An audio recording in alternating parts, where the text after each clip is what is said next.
Oi pessoal, bem-vindo ao canal do Autismo Pensante, Ricardo aqui, e hoje eu vou dar meio que um tutorial de como resolver o seu problema de assimilação do conhecimento na leitura de documentos em PDF, artigos, livros, enfim. Então, caso você tenha gostado do tema do vídeo de hoje, né, aperta no botão de gostei, aperta no se inscrever, caso você ainda não tenha se inscrito. Canal Autismo Pensante, eu falo de política e autismo. Então, vamos lá, que tem coisa para aprender. Como poderiam ser os promotores de algo que, ao instaurar-se objetivamente, os canos. Então, essa é basicamente a voz da leitura em voz alta. Como faz para ativar? É só em visualizar, né? Isso, no caso, tô falando para Adobe Acrobat Reader DC, mas deve ter em outras versões do leitor de PDF da Adobe, essa função de leitura em voz alta. Então você vai em visualizar, ler em voz alta, ativar leitura em voz alta. Então você ativa. Então basicamente tem as duas funções principais, as duas configurações principais. A primeira é você passando clicando com o mouse, né? No primeiro momento, o da pedagogia do oprimido, estamos frente ao problema. Como poderiam ser os promotores de algo que, ao instaurar... Bom, vocês já devem ter visto como é a dinâmica. Dependendo do documento, do PDF, de como o PDF foi gerado, ele pode ler, né? Quando você clica, normalmente é para pegar o parágrafo, mas nem sempre, dependendo da formatação que foi feito o PDF, nem sempre ele pega o parágrafo. Às vezes ele pega somente uma linha. Isso varia de documento para documento. Às vezes depende se um artigo acadêmico é aquele que tem duas colunas, né? Que é bem chatinho, na verdade. Enfim, tem essa forma, né, que você lê por parágrafo, né? E tem a segunda forma, que é ler somente esta página. Então ele vai pegar a página inteira, de cima para baixo ele vai ler em voz alta. Ou ler até o final do documento, que isso eu mais recomendo para documentos pequenos, né, em PDF. Né, para pegar numa tacada só e ler tudo, né? Enfim, mas não é só isso que eu quero apresentar. Dá para configurar, de certa forma, essa leitura em voz alta. Basicamente, você vai em editar, vai em preferências e vai na parte de leitura. Eu vou explicar algumas coisas que estão aqui, bem rapidinho, só para vocês terem uma maior noção. Vocês podem, na hora que estiver mexendo, ir testando, né, para ver quais configurações você gosta, né?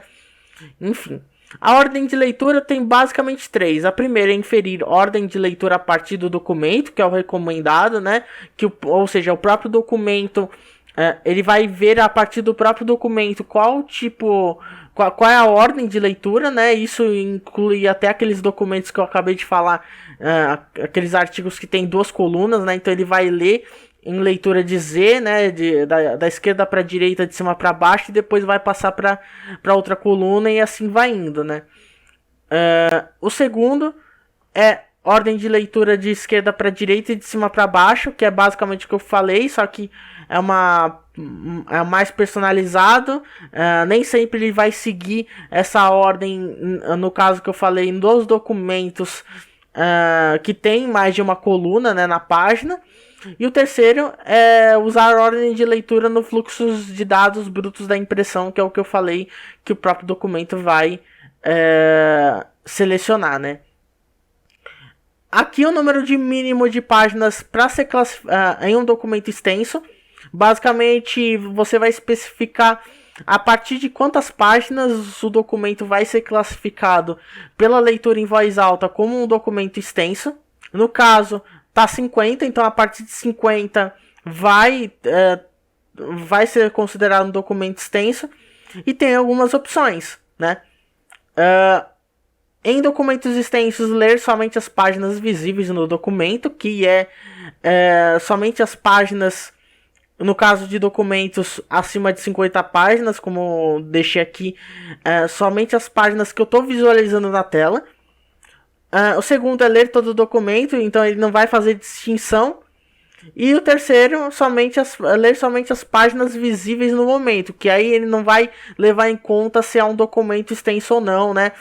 E ele não vai levar em conta se você tá vendo mais de uma página, né? Dependendo do zoom out que tu deixe no documento, que às vezes dá para ver mais de uma página. O volume é autoexplicativo, é o volume da leitura em voz alta, então você vai configurar o volume só dessa voz, né? No caso, a voz padrão tem duas, né? A inglês e português, que é a Maria, no caso, o português é a Maria Desktop, né? No caso, eu deixei o padrão. A tonalidade é basicamente o tom de voz que vai ser usado para leitura de voz alta. Eu vou até mostrar para vocês aqui. Vou colocar a tonalidade 1. Como poderiam ser os promotores de algo que, ao instaurar-se objetivamente, os canos? Então, é uma voz bem com uma tonalidade bem baixa. E a tonalidade 10. Como poderiam os oprimidos dar início à violência, se eles são o resultado de uma vai-ou? Certo.